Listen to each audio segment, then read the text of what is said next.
Lektion 1. Die Kunst des Feedbacks. Hey Anna, ich habe gestern mein Projekt eingereicht. Oh, guten Morgen. Was hast du darüber gedacht? Ich habe mich ziemlich gut gefühlt, aber ich bin nervös wegen des Feedbacks. Wie gehst du normalerweise mit Feedback zu deiner Arbeit um? Ich versuche es eher als Chance zur Verbesserung als Kritik zu betrachten. Es hilft mir, positiv zu bleiben. Fällt es Ihnen leicht, Feedback anzunehmen? Manchmal, aber ich nehme es oft persönlich. Ich muss daran arbeiten, meine Gefühle von der Kritik zu trennen. Was hilft dir, objektiv zu bleiben? Ich erinnere mich daran, dass jeder Verbesserungspotenzial hat. Das ist Teil des Lernprozesses. Hast du jemals Feedback erhalten, das dir wirklich weitergeholfen hat? Ja, einmal wies mein Manager darauf hin, dass mein Schreibstil Klarheit benötige. Das habe ich mir zu Herzen genommen und meine Fähigkeiten verbessert. Was ist mit dir? Ein Mentor hat mir einmal geraten, mich in meinen Vorträgen auf Struktur zu konzentrieren. Das hat einen großen Unterschied gemacht. Denken Sie, dass spezifisches Feedback hilfreicher ist als allgemeine Kommentare? Unbedingt. Konkrete Vorschläge geben mir klare Maßnahmen, die ich ergreifen kann. Welche Art von Feedback findest du am nützlichsten? Ich freue mich über konstruktives Feedback, das sowohl Stärken als auch Verbesserungsmöglichkeiten beinhaltet. Es fühlt sich ausgewogen an. Wie fragst du normalerweise nach Feedback? Ich stelle spezifische Fragen, um das Feedback zu leiten, zum Beispiel welcher Teil war unklar. Das hilft dabei, die Antwort zu fokussieren. Haben Sie eine Strategie, um anderen Feedback zu geben? Ich beginne immer mit etwas Positivem, bevor ich Vorschläge mache. Es schafft ein unterstützenderes Umfeld. Hatten Sie jemals ein schwieriges Gespräch über Feedback? Ja, es war eine Herausforderung, einem Freund zu sagen, dass seine Präsentation Arbeit brauchte. Ich hatte Angst, ihre Gefühle zu verletzen. Wie gehst du an schwierige Gespräche heran? Ich versuche ehrlich aber sanft zu sein. Es ist wichtig, klar zu kommunizieren und gleichzeitig einfühlsam zu sein. Denken Sie, dass Feedback für das persönliche Wachstum unerlässlich ist? Definitiv. Es ist ein wichtiger Teil des Lernens und Verbesserns. Lektion 2. Fitnessreisen. Hey Anna, ich habe in letzter Zeit verschiedene Trainingsroutinen erforscht. Das klingt interessant. Welche Übungen hast du ausprobiert? Ich habe mit Yoga, Krafttraining und sogar einigen Tanzübungen experimentiert. Das gleiche hier. Was gefällt dir am meisten? Ich liebe Yoga wirklich. Es hilft mir, mich zu entspannen und verbessert meine Flexibilität. Hast du irgendwelche Routinen gefunden, die dir besonders gefallen? Ich mag Krafttraining. Es ist ermutigend, Fortschritte in meiner Stärke zu sehen. Was ist mit Tanztraining? Sie machen so viel Spaß. Es fühlt sich an wie eine Party beim Training. Hast du bestimmte Tanzstile ausprobiert? Ich habe Zumba einmal ausprobiert und es war ein Knaller. Ich wusste nicht, wie viel Cardio ich bekam. Was ist dein Lieblingsaspekt von Zumba? Die fröhliche Musik. Es hält mich motiviert und voller Energie. Trainierst du normalerweise alleine oder mit Freunden? Ich trainiere lieber mit Freunden. Das macht mehr Spaß. Was ist mit dir? Das Gleiche hier. Einen Trainingspartner zu haben, macht mich zur Rechenschaft. Hast du einen regelmäßigen Trainingsplan? Ich versuche, 3 oder 4 Mal pro Woche dran zu bleiben. Es hilft, die Konsistenz aufrechtzuerhalten. Wie oft trainierst du? Mein Ziel ist es, mindestens 5-mal pro Woche Cardio- und Krafttraining zu kombinieren. Wie bleibst du an anstrengenden Tagen motiviert? Ich erinnere mich an meine Ziele und die Vorteile des Trainings. Was ist deine bevorzugte Strategie?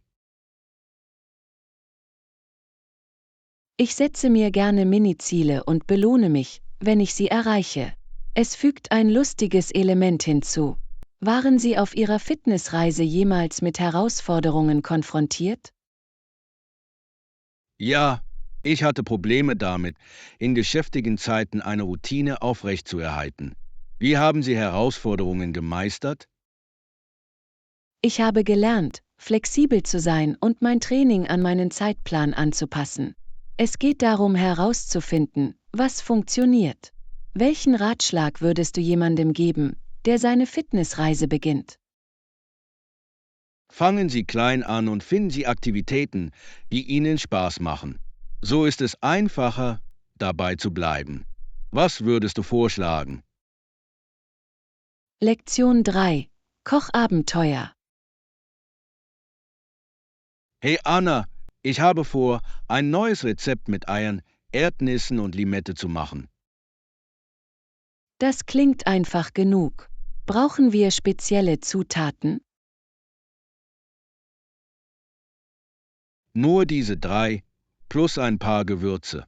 Ich denke, das wird eine schöne Geschmackskombination ergeben. Hast du schon einmal mit Limette gekocht? Ja, ich liebe es, wie es Gerichten einen pikanten Kick verleiht. Was magst du am Kochen mit frischen Zutaten am meisten? Frische Zutaten machen einen großen Unterschied im Geschmack. Außerdem sind sie gesünder. Mit welcher frischen Zutat kochst du am liebsten? Ich koche sehr gerne mit Kräutern, besonders Basilikum. Es verleiht so viel Aroma und Geschmack. Haben Sie versucht, frische Kräuter in Ihren Rezepten zu verwenden? Unbedingt. Ich habe Koriander in Salsa verwendet und das hält das Gericht wirklich auf. Gibt es Kräuter, mit denen du experimentieren möchtest? Ich würde gerne Rosmarin probieren. Ich habe gehört, dass es gut zu gebratenem Gemüse passt. Welches Gericht würdest du jemandem empfehlen, der neu im Kochen ist? Eine Bratpfanne ist großartig. Es ist schnell und du kannst es mit beliebigem Gemüse und Proteinen personalisieren. Hast du ein Lieblingsgericht? Ich liebe es, Nudeln mit einer einfachen Tomatensauce zuzubereiten. Es ist einfach und immer lecker. Wie entscheidest du normalerweise, was du kochen möchtest? Normalerweise schaue ich nach, welche Zutaten ich habe und suche dann nach Rezepten, die sie verwenden. Es macht Spaß, kreativ zu sein. Was ist deine Strategie? Ich plane gerne meine Mahlzeiten für die Woche. Das spart Zeit und hilft mir, mich gesünder zu ernähren. Hast du jemals eine Mahlzeit zubereitet? Ja, ich habe es versucht. Es ist praktisch, Fertiggerichte zu haben, besonders in geschäftigen Wochen. Was bereitest du gerne im Voraus zu? Ich koche oft Getreide wie Quinoa oder Reis und brate Gemüse. Sie lassen sich die ganze Woche über leicht mischen und kombinieren. Haben Sie darüber nachgedacht, neue Küchen auszuprobieren? Definitiv. Ich war in letzter Zeit neugierig auf die thailändische Küche. Die Aromen scheinen lebendig zu sein. Welche Küche magst du am meisten? Ich liebe mediterranes Essen. Die frischen Zutaten und die kräftigen Aromen sind unglaublich. Glaubst du, du wirst bald versuchen, thailändische Gerichte zu kochen? Das hoffe ich. Ich würde gerne die Zubereitung von Currys und Frühlingsrollen erkunden. Das klingt nach einer lustigen Herausforderung. Welches Gericht würdest du gerne kochen lernen? Lektion 4. Erkundung von Karrieremöglichkeiten. Hey Anna, ich habe in letzter Zeit über zukünftige Karrieremöglichkeiten nachgedacht. Die Möglichkeiten sind endlos. Das ist aufregend. Welche Art von Jobs haben Sie in Betracht gezogen? Ich habe darüber nachgedacht, Architekt zu werden, aber mich faszinieren auch praktischere Jobs wie die Arbeit als Maurer. Was ist mit dir? Ich habe über kreative Bereiche wie Grafikdesign nachgedacht, aber ich interessiere mich auch für den Unterricht. Findest du, dass kreative Jobs erfüllender sind? Das können sie sein. Aber ich denke, Erfüllung hängt wirklich von persönlicher Leidenschaft ab. Was reizt dich zum Unterrichten? Ich liebe es, Wissen zu teilen und anderen zu helfen, zu wachsen.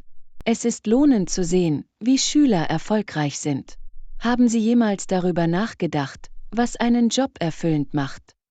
Ja, ich denke, es ist wichtig, Spaß an dem zu haben, was man tut und das Gefühl zu haben, etwas zu bewegen.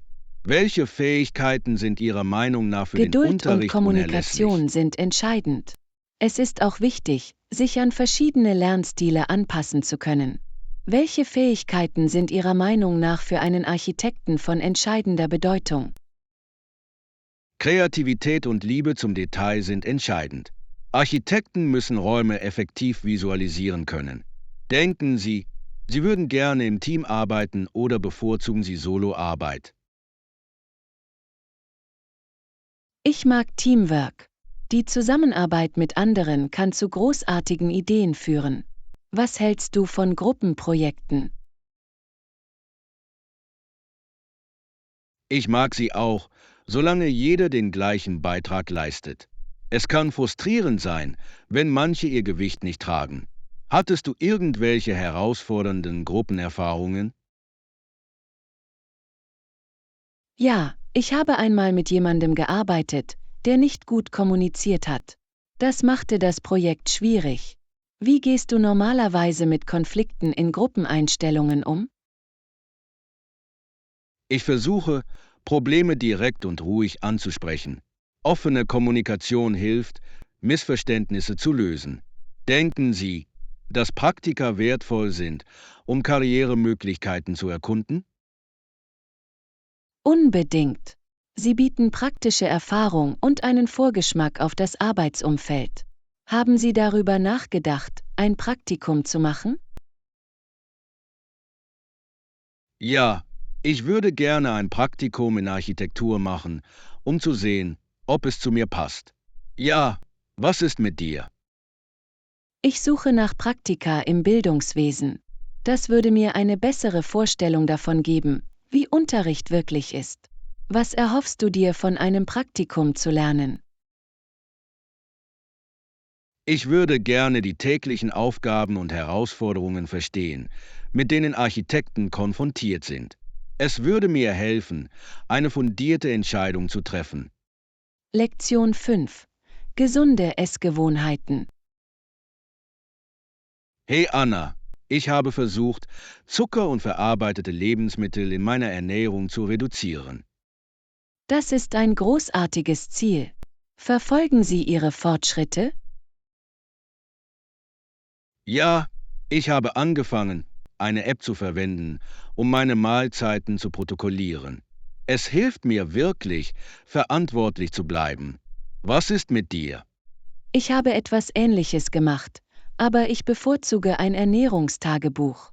Es aufzuschreiben fühlt sich persönlicher an. Finden Sie die App einfach zu bedienen? Ist es? Ich liebe es, wie ich dadurch Einblicke in meine Ernährung erhalte. Haben Sie irgendwelche Veränderungen bemerkt, seit Sie angefangen haben, sich gesünder zu ernähren? Definitiv. Ich habe mehr Energie und fühle mich weniger träge. Es ist erstaunlich, wie Essen unsere Stimmung und unser Energieniveau beeinflusst. Welche Veränderungen haben Sie bemerkt? Ich habe mich auch energischer und weniger aufgebläht gefühlt. Es ist ermutigend. Hast du irgendwelche gesunden Lieblingsrezepte?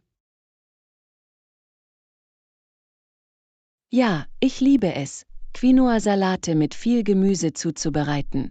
Es ist erfrischend und sättigend. Welches Rezept gefällt dir? Ich mache Smoothies mit Spinat, Bananen und Mandelmilch. Sie sind köstlich und schnell. Hast du in letzter Zeit irgendwelche neuen Lebensmittel probiert?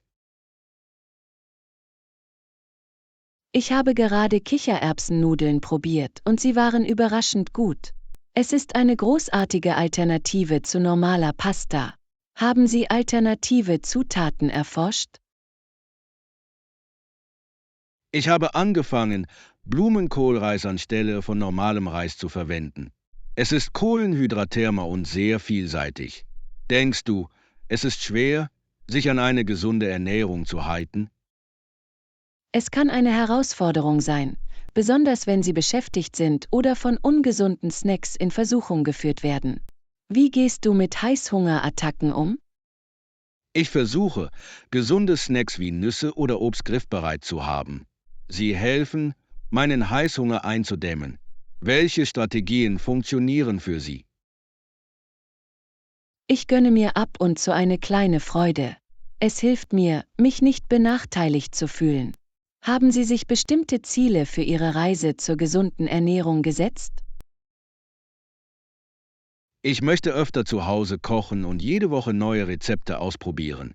Das macht die Dinge spannend. Was ist ein Ziel, das du hast?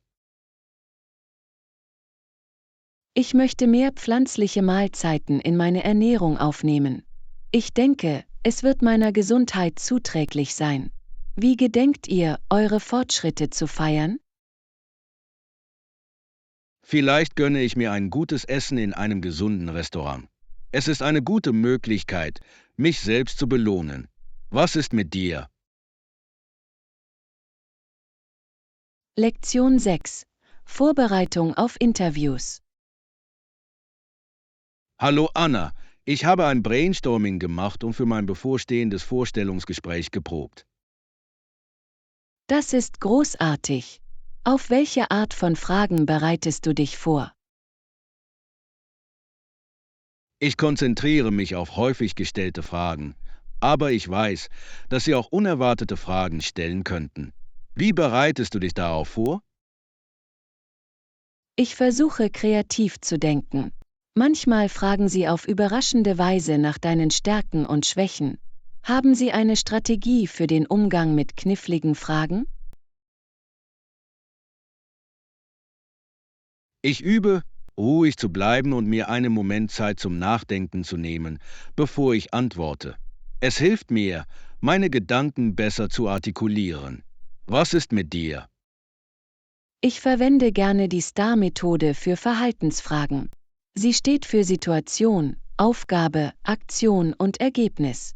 Hast du davon gehört? Ja, das ist ein solider Ansatz. Es hilft, Ihre Antworten klar zu strukturieren. Was ist ein Beispiel für eine Frage, für die Sie es verwenden würden? Eine Frage wie: Erzählen Sie mir von einer Situation, in der Sie eine Herausforderung gemeistert haben. Es ist perfekt, um Fähigkeiten zur Problemlösung unter Beweis zu stellen. Waren Sie in Ihren früheren Jobs mit irgendwelchen Herausforderungen Ich musste konfrontiert? einmal eine enge Frist einhalten, während ich ein Team leitete. Es hat mir viel über Priorisierung beigebracht. Welche Herausforderung hast du gemeistert? Ich musste eine große Veranstaltung mit begrenzten Ressourcen koordinieren. Ich habe gelernt, einfallsreich zu sein und spontan zu denken. Denken Sie, dass die kulturelle Eignung in einem Vorstellungsgespräch wichtig ist? Unbedingt. Es ist wichtig, einen Arbeitsplatz zu finden, an dem Sie sich wohlfühlen und an den Werten orientiert sind. Wie beurteilen Sie, ob ein Unternehmen gut zu Ihnen passt? Ich recherchiere online über Ihre Kultur und frage während des Interviews danach. Es gibt mir ein klareres Bild. Welche Art von Unternehmenskultur bevorzugen Sie? Ich mag ein kollaboratives und innovatives Umfeld, in dem Ideen offen geteilt werden. Es fördert Kreativität. Was ist Ihre ideale Arbeitsatmosphäre? Ich bevorzuge eine unterstützende und integrative Kultur. Das macht Teamarbeit unterhaltsamer und produktiver. Haben Sie bestimmte Fähigkeiten für Ihr Vorstellungsgespräch geübt? Ja, ich habe an meinen Kommunikationsfähigkeiten und meiner Körpersprache gearbeitet. Sie sind wichtig, um einen guten Eindruck zu hinterlassen. Was ist Ihrer Meinung nach noch entscheidend für den Erfolg von Interviews? Vertrauen ist der Schlüssel. Es zeigt dem Interviewer, dass Sie an Ihre Fähigkeiten glauben. Wie stärken Sie Ihr Selbstvertrauen vor einem Interview? Ich erinnere mich an meine Leistungen und visualisiere Erfolg. Es hilft mir, mich vorbereitet und bereit zu fühlen, zu glänzen. Lektion 7. Geschichte entdecken. Hey Anna, ich habe gerade über eine faszinierende historische Figur namens Castillo gelesen, die im Jahr 1822 in einer kleinen Stadt in Frankreich geboren wurde. Das klingt faszinierend. Was hat Castillo in der Geschichte hervorstechen lassen? Er war ein einflussreicher Künstler und Denker. Seine Arbeit hatte einen bedeutenden Einfluss auf die Kunstbewegung dieser Zeit. Hast du schon einmal von ihm gehört? Nein, habe ich nicht. Welche Art von Kunst hat er geschaffen? Er konzentrierte sich auf den Impressionismus und fing Licht und Farbe auf einzigartige Weise ein. Mögen Sie impressionistische Kunst? Ja, ich liebe die lebendigen Farben und die Emotionen, die sie hervorrufen. Haben Sie einen Lieblingskünstler des Impressionismus? Monet ist definitiv einer meiner Favoriten. Seine Seerosen-Serie ist atemberaubend. Was ist mit dir?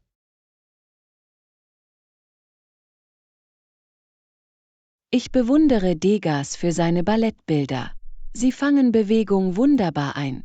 Wie hat Castillos Hintergrund Ihrer Meinung nach seine Arbeit beeinflusst? Das Aufwachsen in einer kleinen Stadt gab ihm wahrscheinlich eine einzigartige Perspektive auf das Leben und die Natur. Denken Sie, dass Künstler von ihrer Umgebung geprägt werden? Unbedingt. Die Umgebung eines Künstlers kann seine Themen und Stile inspirieren. Haben Sie schon einmal ein Kunstmuseum besucht? Ja, ich habe den Louvre in Paris besucht. Es war unglaublich, so viele ikonische Stücke persönlich zu sehen. Was ist mit dir? Ich war im Museum of Modern Art in New York. Die Vielfalt zeitgenössischer Kunst war faszinierend. Welches Stück hat bei dir einen starken Eindruck hinterlassen? Die Mona Lisa aus der Nähe zu sehen war unvergesslich. Das Detail in ihrem Gesichtsausdruck ist faszinierend. Haben Sie ein Lieblingsstück von Ihren Besuchen? Ich habe ein großes Wandgemälde eines Straßenkünstlers geliebt. Die Farben und sozialen Botschaften waren mächtig. Wie kann Kunst Ihrer Meinung nach die Gesellschaft beeinflussen? Kunst kann Veränderungen anregen und zum Nachdenken anregen. Sie spiegelt oft soziale Themen wider und fördert den Dialog. Welche Rolle spielt Kunst Ihrer Meinung nach in Ihrem Leben? Es ist eine Quelle der Inspiration und Entspannung für mich. Ich wende mich oft der Kunst zu, wenn ich mich entspannen muss. Machst du selbst Kunst? Ich versuche mich im Skizzieren, aber ich bin eher ein Bewunderer. Es ist eine großartige Möglichkeit, Gefühle auszudrücken. Was ist mit dir? Lektion 8. Wochenendpläne. Hey Anna, ich freue mich riesig auf unseren Kunstworkshop an diesem Wochenende. Ich habe zugestimmt. Das wird ein lustiges Erlebnis. Worauf freust du dich am meisten? Ich kann es kaum erwarten, neue Techniken auszuprobieren. Ich habe gehört, dass es einige großartige Instruktoren geben wird. Was ist mit dir? Ich freue mich darauf, andere Künstler kennenzulernen und Ideen auszutauschen. Es ist immer inspirierend, mit kreativen Menschen in Kontakt zu treten. Hast du schon einmal an einem ähnlichen Workshop teilgenommen? Ja, ich war letztes Jahr in einem, das sich auf Aquarellmalerei konzentrierte. Es war ein augenöffnendes Erlebnis. Welche Art von Kunst kreierst du normalerweise? Ich arbeite hauptsächlich mit Acrylfarben, aber im Workshop experimentiere ich gerne mit verschiedenen Medien. Hast du ein Lieblingsmedium? Ich zeichne gerne Kohle. Der Kontrast, den es erzeugt, ist so beeindruckend. Haben Sie vor, bestimmte Vorräte mitzubringen?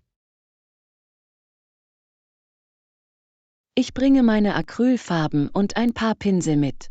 Ich will das Beste aus der Gelegenheit machen. Was ist mit dir? Ich bringe mein Skizzenbuch und etwas Kohle mit. Ich will den Prozess festhalten. Glaubst du, du wirst auf dem Workshop etwas völlig Neues ausprobieren? Definitiv. Ich hoffe, Mixed Media zu erkunden. Es könnte mir neue kreative Wege eröffnen. Hast du dir für dieses Jahr irgendwelche Ziele für deine Kunst gesetzt?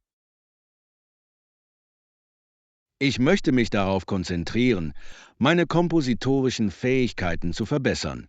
Das ist ein Bereich, den ich weiterentwickeln möchte. Was ist dein Ziel? Ich möchte eine Reihe von Gemälden schaffen, die eine Geschichte erzählen. Es ist ein herausforderndes, aber aufregendes Projekt.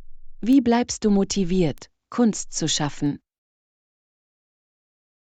Ich folge anderen Künstlern in den sozialen Medien, um mich inspirieren zu lassen. Es hilft mir, verschiedene Perspektiven und Stile zu sehen. Was tust du, um dich zu motivieren? Ich besuche oft Galerien oder die Natur. Von Schönheit umgeben zu sein, entfacht meine Kreativität wieder. Hast du vor, noch jemanden zum Workshop einzuladen? Ich habe ein paar Freunde eingeladen, die sich auch für Kunst interessieren. Es wird schön sein, die Erfahrung mit ihnen zu teilen. Bringst du jemanden mit? Ja, ich bringe meinen Freund mit, der neu im Malen ist. Ich denke, sie wird es lieben. Was erhoffst du dir von dem Workshop zu lernen? Ich hoffe, neue Techniken und vielleicht konstruktives Feedback zu meiner Arbeit zu erhalten. Was ist mit dir? Lektion 9. Überzeugungen erforschen. Hey Anna, ich habe in letzter Zeit über Überzeugungen und Werte nachgedacht. Es ist faszinierend, wie sie unser Leben prägen. Das ist es wirklich. Manche Menschen erkennen in ihrem Glauben göttliche Eigenschaften. Was denkst du darüber? Ich glaube, es kann Trost und Anleitung bieten. Es ist jedoch interessant zu sehen, wie unterschiedliche Interpretationen entstehen. Bist du auf irgendwelche Überzeugungen gestoßen, die dich überrascht haben? Ja, ich habe Menschen getroffen, die ihren Sinn eher in der Natur als in traditionellen religiösen Praktiken finden. Es ist erfrischend. Wie beeinflussen Ihrer Meinung nach persönliche Erfahrungen Überzeugungen? Sie spielen eine große Rolle. Lebenserfahrungen können unsere Überzeugungen in Frage stellen oder verstärken. Haben Sie Erfahrungen gemacht, die Ihre Perspektive verändert haben? Unbedingt. Reisen hat mich gelehrt, verschiedene Kulturen und Überzeugungen zu schätzen. Es hat mir den Verstand geöffnet. Was ist mit dir? Ich hatte eine ähnliche Erfahrung mit Freiwilligenarbeit im Ausland. Mir wurde klar, wie eng wir alle miteinander verbunden sind. Denken Sie, Empathie ist wichtig, um verschiedene Überzeugungen zu verstehen. Definitiv. Empathie hilft uns, die Welt mit den Augen anderer zu sehen. Es fördert Respekt und Verständnis. Wie praktizierst du Empathie in deinem täglichen Leben? Ich versuche aktiv zuzuhören, wenn Leute ihre Ansichten teilen. Es hilft mir, Einblick in ihre Erfahrungen zu gewinnen. Was ist Ihr Ansatz? Ich stelle offene Fragen, um tiefere Gespräche anzuregen. Das führt oft zu bedeutungsvollen Diskussionen. Denken Sie, dass es manchmal wichtig ist, Überzeugungen in Frage zu stellen? Ja, das Hinterfragen von Überzeugungen kann zu Wachstum und tieferem Verständnis führen. Es ist wichtig, aufgeschlossen zu bleiben. Haben Sie jemals Ihre Meinung über etwas Bedeutendes geändert? Früher hatte ich eine starre Sicht auf bestimmte soziale Themen, aber Gespräche mit Freunden haben mir geholfen, verschiedene Seiten zu sehen. Es war aufschlussreich. An welcher Überzeugung hältst du fest? Ich glaube fest an die Macht der Freundlichkeit. Kleine Taten können eine große Wirkung haben. Was ist mit dir? Ich glaube an lebenslanges Lernen. Es gibt immer etwas Neues zu entdecken und das macht das Leben spannend. Wie können Überzeugungen Ihrer Meinung nach Gemeinschaften prägen? Sie schaffen ein Gefühl der Zugehörigkeit und gemeinsamer Werte, können aber auch zu Spaltung führen, wenn sie missverstanden werden. Wie können wir diese Lücken überbrücken? Indem wir den Dialog und das Verständnis fördern. Es ist wichtig, Räume zu schaffen, in denen sich die Menschen sicher fühlen, um ihre Überzeugungen zum Ausdruck zu bringen. Über welche Sache würdest du gerne mehr in Bezug auf Glaubenssätze erfahren? Ich würde gerne die Schnittstelle von Wissenschaft und Spiritualität erkunden. Es ist ein faszinierendes Gebiet mit so vielen Fragen. Lektion 10. Kulinarische Favoriten. Hey Anna, ich mag mexikanisches Essen am meisten. Oh, ich liebe es auch. Die kräftigen Aromen sind unglaublich. Was ist dein Lieblingsgericht? Tacos stehen definitiv ganz oben auf meiner Liste. Ich liebe es, wie vielseitig sie sind. Was ist mit dir? Ich kann Enchiladas nicht widerstehen. Die Kombination aus Käse und Sauce ist einfach perfekt. Hast du jemals versucht, sie zu Hause zuzubereiten? Hab ich. Es war ein bisschen herausfordernd, aber es hat sich gelohnt. Hausgemachte Sauce macht einen großen Unterschied. Kochst du oft mexikanisches Essen? Ich versuche es. Ich experimentiere gerne mit verschiedenen Rezepten. Hast du in letzter Zeit neue Gerichte entdeckt? Ja, ich habe kürzlich versucht, Chili rellenos zuzubereiten. Gefüllte Paprikaschoten sind köstlich. Hast du sie jemals probiert? Hab ich. Die sind so schmackhaft. Was glaubst du ist der Schlüssel, um sie großartig zu machen? Ich denke, die Verwendung frischer Zutaten ist entscheidend. Es verbessert die Aromen wirklich. Hast du eine geheime Zutat, die du gerne hinzufügst? Ich liebe es, einen Spritzer Limette hinzuzufügen. Es hält das Gericht auf. Wie würzt ihr normalerweise eure Mahlzeiten? Ich verwende gerne verschiedene Chili-Sorten. Sie sorgen für einen schönen Kick. Bevorzugen Sie scharfes Essen? Ja, aber ich mag es auch, Aromen auszugleichen. Ein bisschen Hitze mit etwas Süße kann perfekt sein. Was ist das Schärfste, was du je gegessen hast? Ich habe einmal eine Geisterzepfersauce probiert. Es war intensiv. Wie steht's mit dir? Ich hatte ein scharfes Curry, das mich zum Schwitzen gebracht hat. Aber es war so gut. Glaubst du, du könntest ein würzigeres Gericht vertragen? Das würde ich gerne glauben. Es geht darum, das richtige Gleichgewicht zu finden. Was ist dein Lieblingsgetränk, das zu scharfem Essen passt? Normalerweise trinke ich eine erfrischende Agua Fresca. Es ist der perfekte Weg, um sich abzukühlen. Was bevorzugst du? Ich liebe eine gute Horchata. Die Cremigkeit passt gut zur Würze. Essen Sie manchmal mexikanisch auswärts?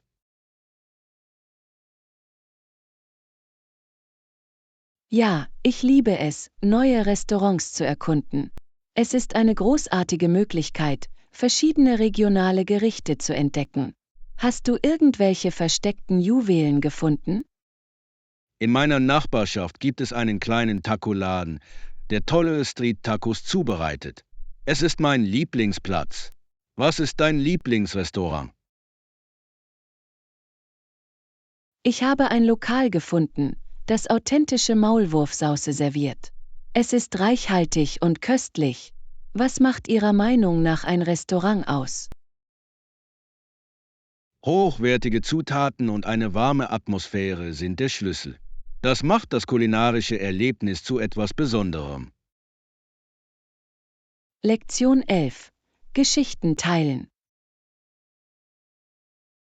Hey Anna, ich habe in letzter Zeit an einer Kurzgeschichte gearbeitet. Ich freue mich, sie mit dir zu teilen. Das klingt aufregend. Worum geht es? Es ist ein Mysterium, das einen verborgenen Schatz beinhaltet. Ich liebe es, Spannung zu erzeugen. Wie steht's mit dir? Schreibst du auch? Das tue ich. Ich schreibe gerne Gedichte. Es ermöglicht mir, meine Gefühle auf einzigartige Weise auszudrücken. Was inspiriert deine Geschichten? Ich lasse mich vom Alltag und interessanten Menschen inspirieren, die ich treffe. Wie findest du Inspiration für deine Gedichte? Die Natur inspiriert mich oft. Ein wunderschöner Sonnenuntergang oder ein ruhiger Moment können ein Gedicht auslösen. Hast du jemals Gedichte geschrieben? Ich habe es versucht, aber ich finde es herausfordernd. Ich bewundere, wie sie Emotionen in nur wenigen Zeilen festhalten. Was ist dein Lieblingsgedicht, das du geschrieben hast? Ich habe einen über den Wechsel der Jahreszeiten geschrieben. Es spiegelt die Schönheit der Transformation wider. Hast du eine Lieblingsgeschichte, die du geschrieben hast? Ja, es gibt einen über einen alten Mann, der ein lange verschollenes Tagebuch entdeckt. Es geht um Erinnerungen und Reue. Mit welchen Themen beschäftigst du dich gerne in deiner Poesie? Ich schreibe oft über Liebe und Identität. Es sind universelle Erfahrungen, die bei vielen Anklang finden. Denken Sie, dass das Geschichtenerzählen uns helfen kann, uns selbst besser zu verstehen? Unbedingt. Schreiben ermöglicht es uns, über unsere Gedanken und Erfahrungen nachzudenken. Es kann sehr therapeutisch sein. Danke fürs Zuschauen. Bitte abonniere, like und teile unsere Videos und Kanäle.